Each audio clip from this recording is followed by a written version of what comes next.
Three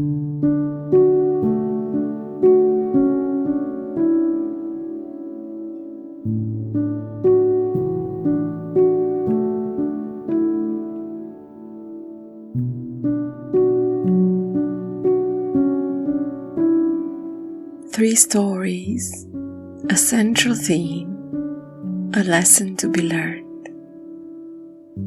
My second dystopian novel of the season, and probably the confirmation that Scandinavian writers aren't afraid to look the ugly truth in the eyes in order to try and fix it.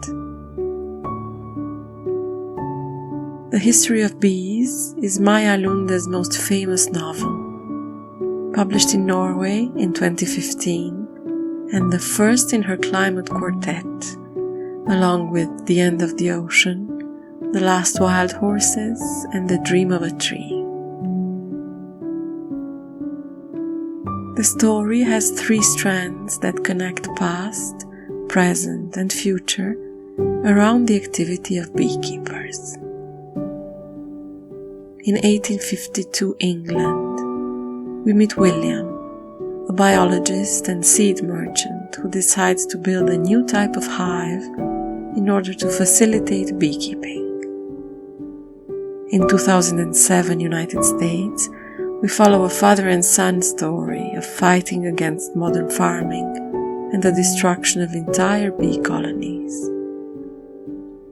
And in 2098 China, we meet a woman who hand-pollinates trees with tiny bird feathers to imitate the bees that have long disappeared.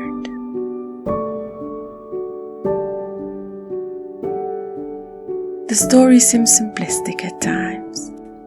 The action keeps flowing in each timeline that keep alternating with every chapter. And yet, when coming to the end, the connections seem to appear as if by miracle. What was mistaken as absence of intrigue was actually a very original way of graduating the intensity of the story.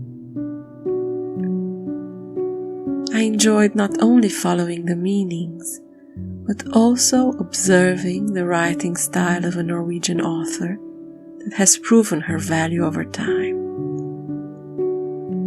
And I think that if I try and put this into the Scandinavian context I created with my Advent calendar, I would say that out of all the novels I read, the Norwegian ones seem the most mystical. They don't give out their meaning too soon, rather too late for the impatient modern reader. This was a lesson in trust for me, an invitation to discover an author, and with the risk of generalization, a country's literature, without comparing it to all my previous landmarks. The shape of the bee came up on some page corners here and there, where I didn't expect it mostly. In the beginning, I was startled each time I turned a page, and there it was, as if ready to attack me. But as I kept on reading, each appearance became more and more soothing, like learning to stand still when there is a bee dancing around you and just observe the tiny miracle in front of you.